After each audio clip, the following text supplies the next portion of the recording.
नमस्कार साथियों, स्वागत है आप सभी का फिगरिंग आउट फाइनेंस चैनल में। अगर आप बैंकिंग, इंश्योरेंस या किसी भी रेगुलेटरी इंटरव्यू की प्रिपरेशन कर रहे हैं, तो इस वीडियो को बिल्कुल एंड तक ज़रूर देखिएगा।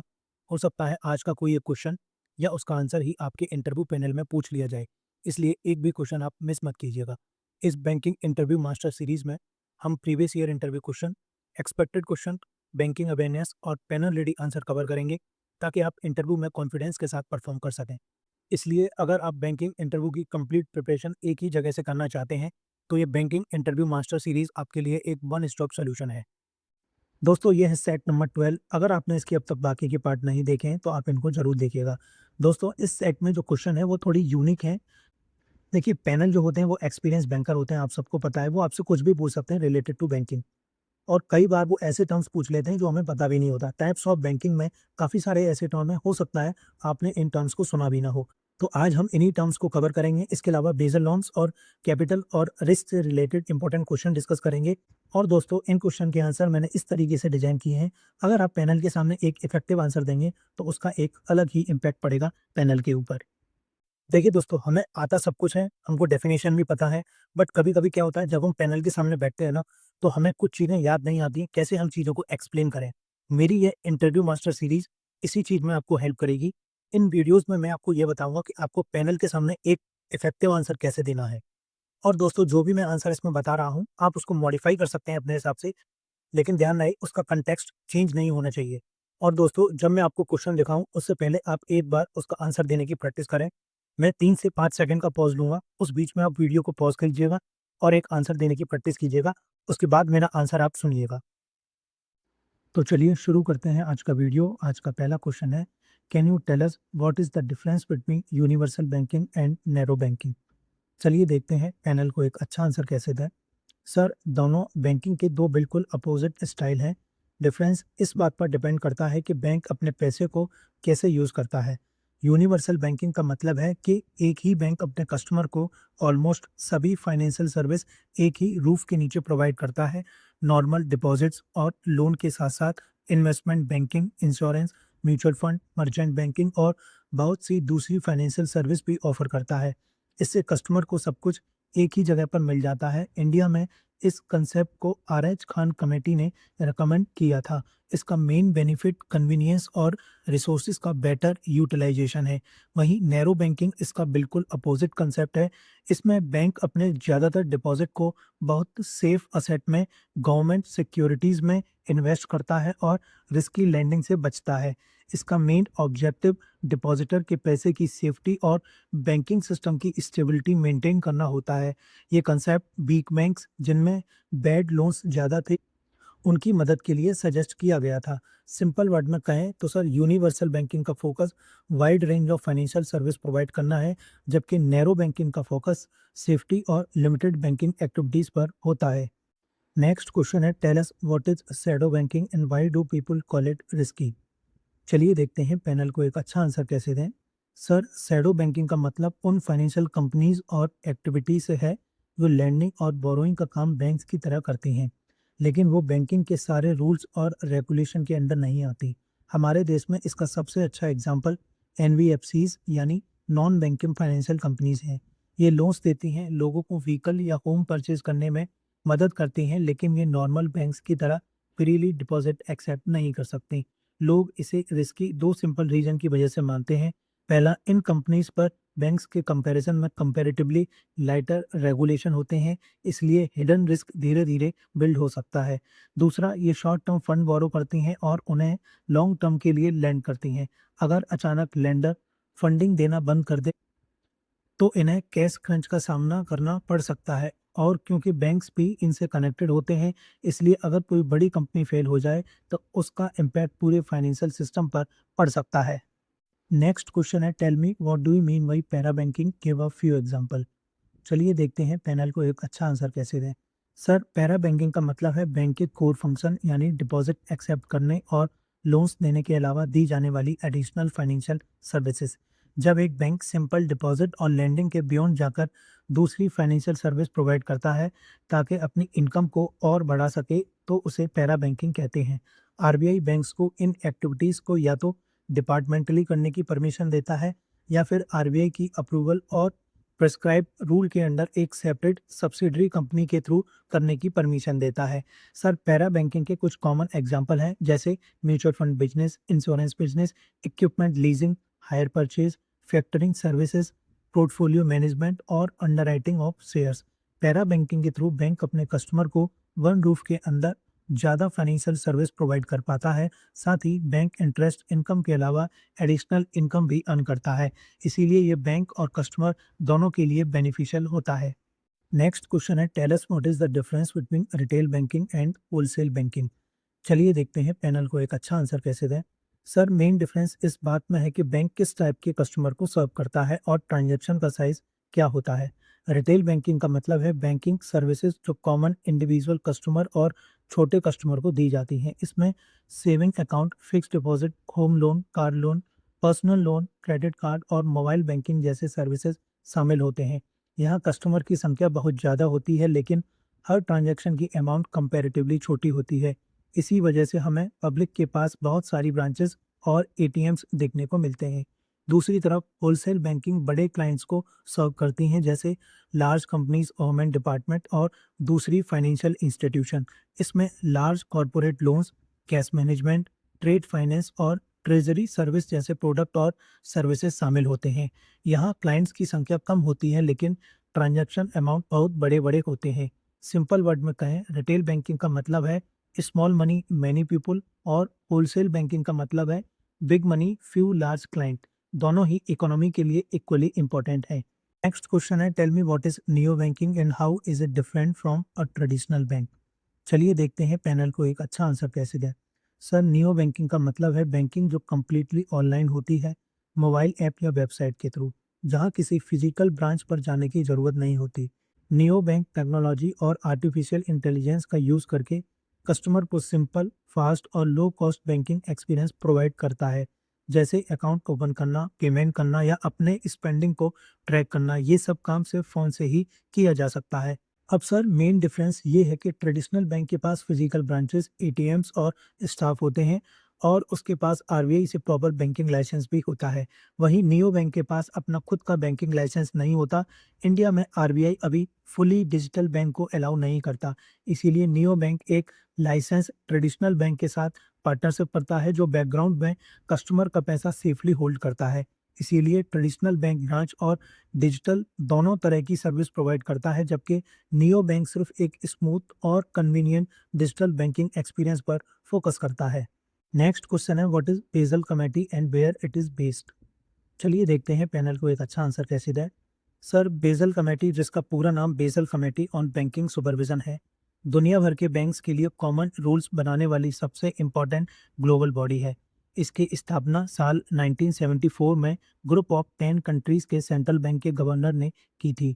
इसका main objective banking regulation, supervision और बैंक की सेफ्टी को मजबूत बनाना है, ताकि पूरा ग्लोबल बैंकिंग सिस्टम स्ट्रॉन्ग और स्टेबल बना रहे। ये कमेटी अपने बेसल नॉर्म्स जैसे बेसल 1, बेसल 2 और बेसल 3 के लिए सबसे ज़्यादा जानी जाती है। ये नॉर्म्स बैंक्स को गाइड करते हैं कि उन्हें फाइनेंशियल सेफ्टी के लिए कितना कैपिटल मेंटेन करना चाहिए। ये कमेटी बेसल, स्विट्जरलैंड में बेस्ड है और इसका secretariat bank for international settlement यानी बीआईएस से ऑपरेट करता है। इसके रूल्स लीगली बाइंडिंग नहीं होते, लेकिन इंक्लूडिंग इंडिया लगभग सभी देश इन्हें वॉलंटरली फॉलो करते हैं।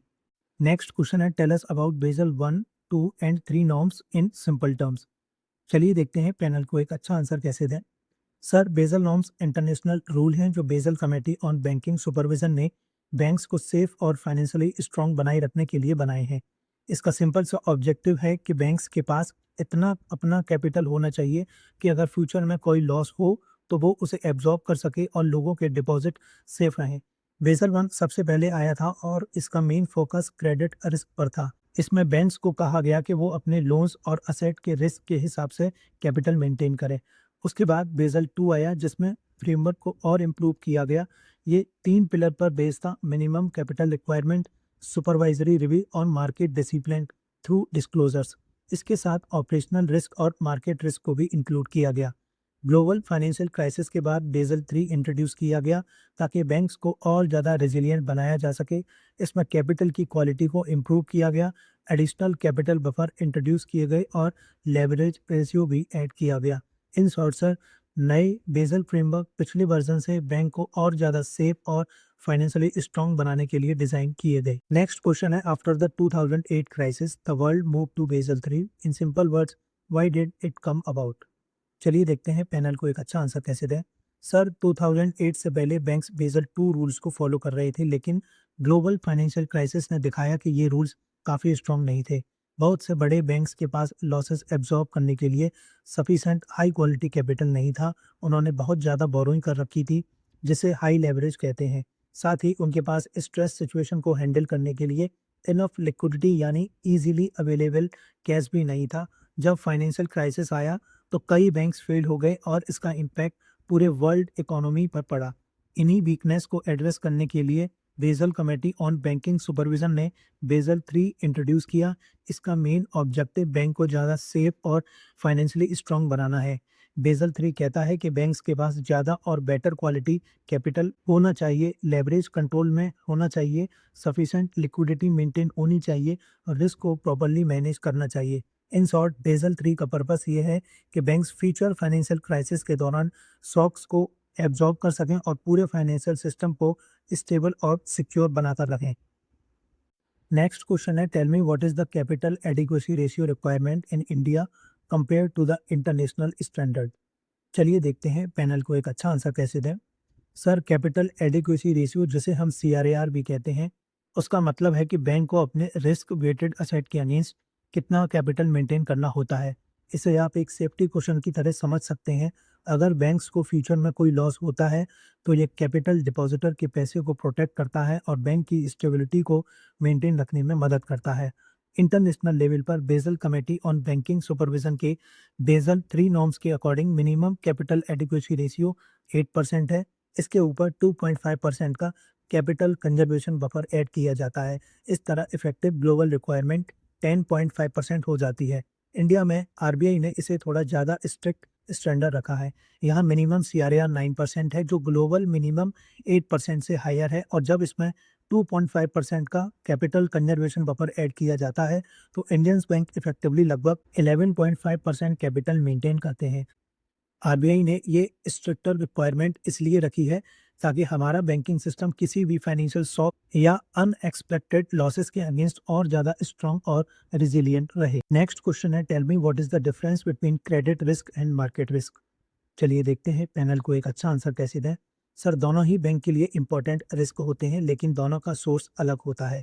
क्रेडिट रिस्क वो रिस्क है जब कोई बोरोवर या जिस पार्टी ने बैंक से पैसा लिया है वो लोन या इंटरेस्ट टाइम पर रीपे नहीं करता या फिर रीपे ही नहीं करता। फॉर एग्जांपल सर, अगर बैंक किसी कस्टमर को लोन देता है और वो डिफ़ॉल्ट कर जाता है तो बैंक को लॉस होता है। इसीलिए क्रेडिट रिस्क डायरेक्टली लैंडिंग और बोरोवर की रीपेमेंट कैपेसिटी से रिलेटेड होता है। वहीं मार्केट रिस्क वो रिस्क है जो मार्केट प्राइसेस में चेंज की वजह से होता है। इसमें interest rate, foreign exchange rate, share price और कमोडिटी प्राइसेस में होने वाले फ्लक्चुएशन शामिल होते हैं। यहाँ लॉस किसी बोरोवर की वजह से नहीं, बल्कि मार्केट के अप्स एंड डाउन की वजह से होते हैं। सिंपल वर्ड में कहें, क्रेडिट रिस्क बोरोवर से आता है जबकि मार्केट रिस्क मार्केट से आता है। दोनों रिस्क को बैंक्स RBI के रिस्क मैनेजमेंट गाइडलाइंस के अंदर केयरफुली मैनेज करते हैं। नेक्स्ट क्वेश्चन है, what is systematic risk and why does it worry regulator so much. चलिए देखते हैं पैनल को एक अच्छा आंसर कैसे दें। सर, सिस्टमैटिक रिस्क का मतलब होता है फाइनेंशियल सिस्टम के किसी एक हिस्से में प्रॉब्लम आना और फिर उस प्रॉब्लम का पूरे फाइनेंशियल सिस्टम तक फैल जाना। इसके साथ साथ रियल इकोनॉमी को भी इम्पैक्ट कर देना।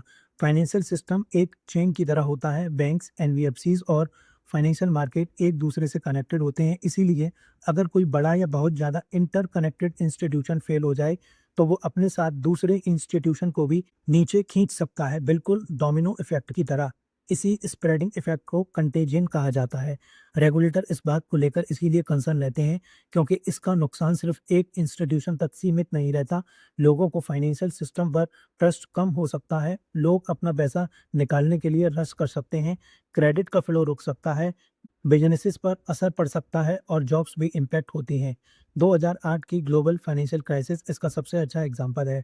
इसीलिए रेगुलेटर्स बड़े इंस्टीट्यूशन पर क्लोज वॉच रखते हैं, उन्हें एक्स्ट्रा कैपिटल बफर मेंटेन करने के लिए कहते हैं और रेगुलर स्ट्रेस टेस्ट भी कंडक्ट करते हैं। उनका मेन ऑब्जेक्टिव फाइनेंशियल स्टेबिलिटी और पब्लिक कॉन्फिडेंस को प्रोटेक्ट करना होता है, ताकि एक इंस्टीट्यूशन की फेलियर सबकी फेलियर ना बन जाए। नेक्स्ट क्वेश्चन है, tell me what is reputational risk and how can a bank lose it reputation. चलिए देखते हैं पैनल को एक अच्छा आंसर कैसे दें। सर, रेपुटेशनल रिस्क का मतलब है वो रिस्क जब लोगों का बैंक पर भरोसा कम होने लगता है या खत्म हो जाता है।